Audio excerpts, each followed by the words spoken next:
நிதி ஒதுக்கீடு விவகாரத்தில் கடந்த காங்கிரஸ் அரசை விட யூபிஏ சர்க்காரை விட நாங்கள் அதிகமாக கொடுத்துருக்கோம், பல மடங்கு அதிகமாக கொடுத்துருக்குறோம் அப்படின்றது ஒரு புள்ளி. இன்னொன்று, நீங்கள் திரும்ப திரும்ப போய் பேசி வாங்க வேண்டிய ஒரு தேவை இருக்குது. அப்படி அதுவும் குறிப்பாக நிதி விஷயத்தில், அதுவும் இந்த இக்கட்டான சூழலில் ஒரு மோதல் போக்கை உருவாக்குவது சரியா? இந்த மோதல் போக்கை யார் உருவாக்குவதான்னு நீங்கள் நினைக்கிறீங்க?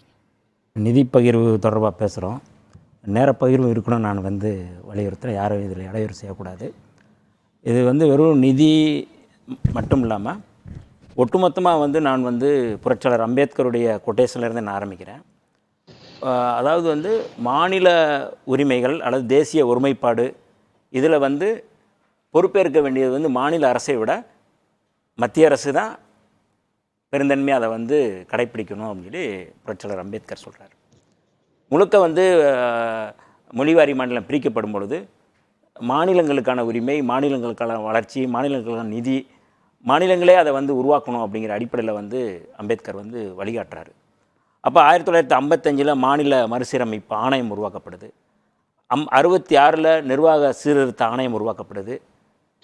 இந்த ஆணையம்லாம் மத்திய அரசு உருவாக்குனது. ஆனால் மத்திய அரசுக்கும் மாநில அரசுக்குமான அந்த உறவு அப்படிங்கிறத கலைஞர் அவர்கள் PV ராஜமன்னாருடைய ஆணையத்தை கொண்டு வராங்க. அதுக்கு பிறகு பஞ்சாபில் அகாலிதளம் கட்சி ஆனந்தபூர் சாஹிப் அவருடைய பேரில் ஒரு அறிக்கை ரெடி பண்ணி மாநிலத்துக்கான உரிமைகள் தொடர்பாக பேசுகிறாங்க.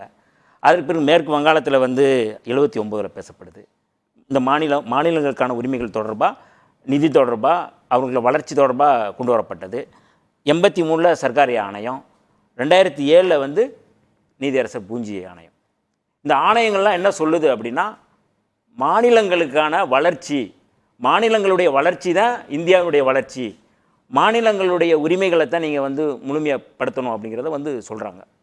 இப்போ இந்த நிதி ஆயோக்கில் நீங்கள் உருவாக்கப்பட்டது இல்லை நீங்கள் நிதி பகிர்வு அப்படிங்கிறதெல்லாம் தாண்டி மாநில அரசு எவ்வளோ நிதி கொடுக்குறாங்க. இப்போ இவங்க சொல்கிறாங்க இல்லை, இன்னொன்று, மாநிலங்களின் வளர்ச்சி இந்தியாவின் வளர்ச்சினா மாநிலங்கள் ஒத்துழைப்பு கொடுப்பதில்லைன்றது தானே குற்றம். இல்லை, அதுதான் மத்திய அரசின் திட்டங்களுக்கு மாநில அரசு ஒத்துழைப்பு கொடுக்கறது இல்லைன்றது. ஒத்துழைப்பு கொடுக்கல அப்படின்னா நீங்கள் 2017 நீங்கள் GST கவுன்சில் கொண்டு வரீங்க. 2022 வரை தான் இழப்பீட்டு தொகை கொடுக்கப்படும் சொல்லி அறிவிக்கப்படுது. 5 ஆண்டுகள் தான் இழப்பீட்டு தொகை கொடுக்கப்படும் அப்படிங்கிறது இருக்குது. என்னுடைய கேள்வி என்னென்னா, அதற்கு பிறகு நீங்கள் இன்னமும் மாநில அரசு ஒன்றிய அரசுக்கு GSTக்கான கொடுத்துக்கிட்டு தான், நிதியை கொடுத்துக்கிட்டு தான் இருக்கிறாங்க. இதில் ஒட்டுமொத்தமாக நீங்கள் பார்த்தீங்கன்னா தமிழ்நாடு இந்த 2023, 2022, 23 அல்லது 2014-15 எவ்வளோ நிதி கொடுத்துருக்குறாங்க அப்படிங்கிறத புள்ளி விவரங்கள் ஒன்றிய அரசு வெளியிட்ட அறிக்கையின் அடிப்படையில் தான் நான் சொல்கிறேன். நான் இதில் என்னென்னா 2022-23 நேரடியாக மாநில அரசு தமிழ்நாடு அரசு, மாநில அரசு, மத்திய அரசு கொடுத்த நிதி வரி வருவாய் கொடுத்தது 6.23 லட்சம் கோடி. 6.23 லட்சம் கோடி. ஆனால் ஒன்றிய அரசு கொடுத்தது 4.75 லட்சம் கோடி.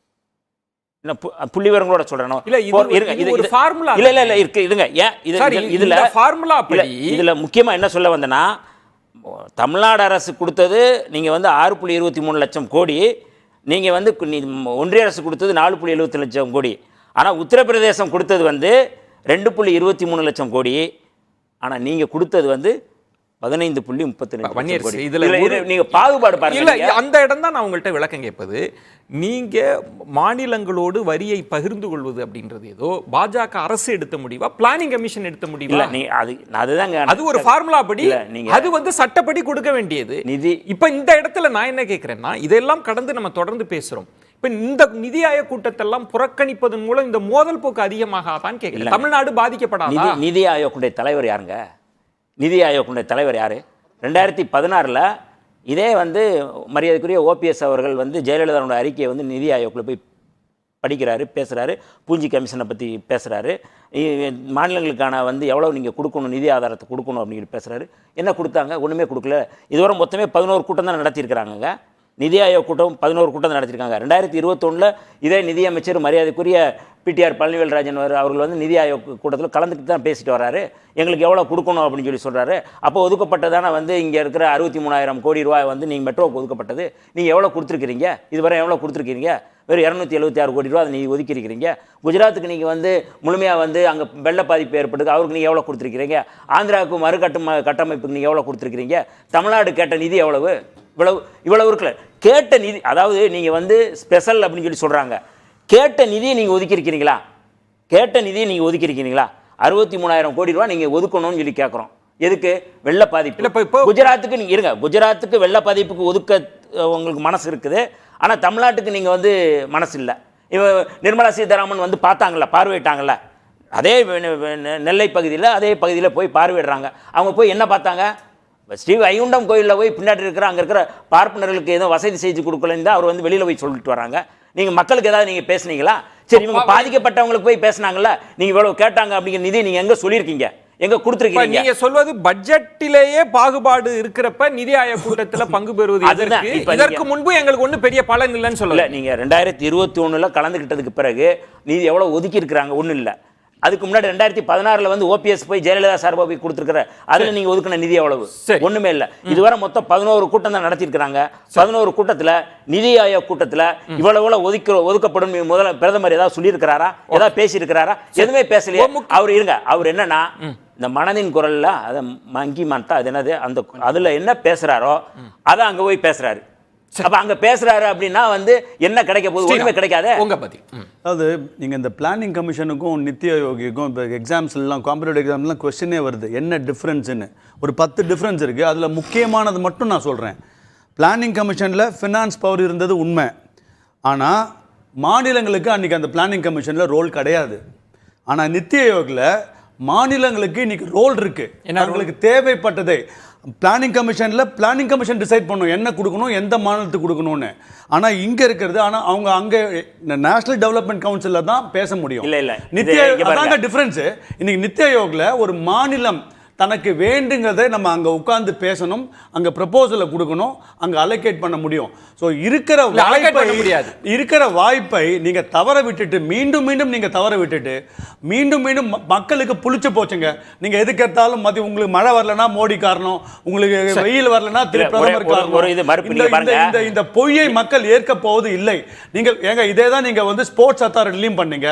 ஸ்போர்ட்ஸ்லையும் நீங்கள் வந்து நேஷனல் கேம்ஸுக்கு தமிழ்நாடு பசங்களை உங்களால போய் அங்க காம்படிட்டிவ் அங்க பார்ட்டிசிபேட் கூட பண்ண வைக்க முடியல. அதுக்கு கூட உங்களால பிளான் பண்ண முடியல.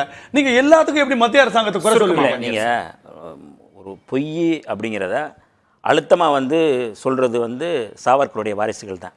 அம்பேத்கருடைய வாரிசுகள் வந்து எப்பயுமே பொய் சொல்ல மாட்டோம். நாங்க ஆதாரத்தின் அடிப்படையில் தான் சொல்றோம். நீங்க அம்பேத்கர் அவமதிக்காதீங்க. அம்பேத்கர் நல்ல மனுஷன், அவர் மார்க்ஸ் கஷ்டப்படுறாருன்னு வருத்தமா இருக்கு. அம்பேத்கருடைய சட்டம் அம்பேத்கருடைய அரசியல் அமைப்பு சட்டம் 11வது பிரிவு என்ன ஒரு நல்ல மனிதரை எப்படி யூஸ் பண்றாங்கன்னு பாருங்க. வரலாமே, நம்ம வந்துறலாம். இருங்க, கோர் பாயிண்ட்க்கு வந்தா சிறப்பா இருக்கு. நேர பகிர்வு பத்தி பேசுறோம். நேர பகிர்வு தான் வேணும். எனக்கு நேர பகிர்வை நீங்க தரலையே. இப்படி வந்து நீங்க இடையூறு பண்ணீங்க. எப்படி பேசுறீங்க? எல்லாரும் நான் சொல்லி முடிச்சிடுறேன். உங்கள்கிட்ட தான் நான் வரேன். இல்ல என்ன சொல்றோம்னா, நேர பகிர்வு பேசுறது எவ்வளவு முக்கியமோ எனக்கு இருக்கிற நேர நெருக்கடி அதை விட நீங்க நிதி ஆயோக் வந்து திட்டங்களையோ அல்லது நிதியவோ கொடுக்கறதா அல்லது வந்து நீங்க வந்து பரிந்துரை செய்யறதா, இது ஒரு முக்கியமான கேள்வி. இதுவரை நான் கேட்ட கேள்வி 11 கூட்டங்கள் நடந்திருக்கு. இந்த 11 கூட்டங்களின் அடிப்படையில் இந்தியாவினுடைய ஒன்றிய அமைச்சர் மோடி அவர்கள் இந்த 11 கூட்டங்களின் அடிப்படையில் மாநிலங்களுக்கு நான் இவ்வளவு ஒதுக்கி இருக்கேன்னு அவர் சொல்ல முடிஞ்சதா? நீங்க வந்து அவர் தானே தலைவர், அந்த நிதி ஆயோக் தலைவர் அவர் தானே. இப்போ அவர் வந்து நீங்க அவர் ஸ்பெஷலா அவர் என்ன மன்னர்? அவரு நாங்க போய் கோரிக்கை வைக்கிறதுக்கு பிரதமர் தமிழ்நாடு முதலமைச்சரோ மாநில முதலமைச்சர் அவர்களோ இருங்க. நான் பேசுறது போது கேளுங்க. சும்மா நீங்க இடையில பேசுறீங்க.